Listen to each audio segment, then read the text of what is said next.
السلام عليكم ورحمة الله وبركاته. النهاردة هعمل لكم دانيت الشوكولاتة بمكونات سهلة وبسيطة من البيت. أول حاجة هنحط كوبايتين من الحليب اللي هو اللبن.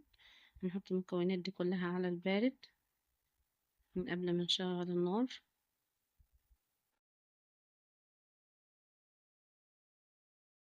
كبار من النشا،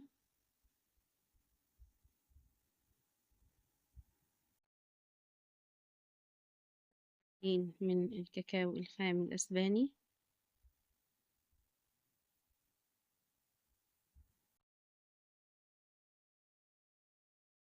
معلقتين من الكريم شانتيه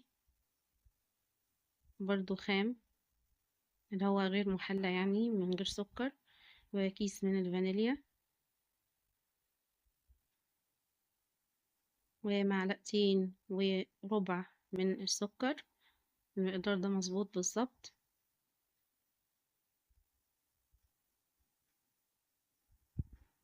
هنحط رشة خفيفة من الملح. هنقلب المكونات دي كلها على البارد الأول قبل ما نرفعها على النار. المقدار بتاع كوبايتين الحليب ده كده هنحطها على النار. مقدار كوبايتين الحليب بيبقى معلقة معلقة، يعني ما عدا السكر معلقة وربع.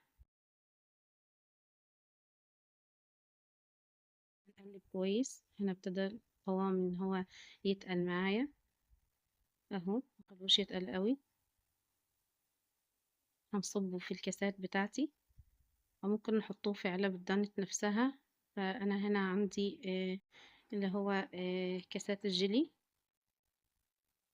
اهو. عمل كمية حلوة معايا، يعني أصلا علبة الدانت مفيهاش غير معلقتين، فعمل معايا 4 علب من كاسات الجيلي، فحلو خالص كده. هزينه بفول سوداني أو جوز هند أو أي مكسرات عندك موجودة.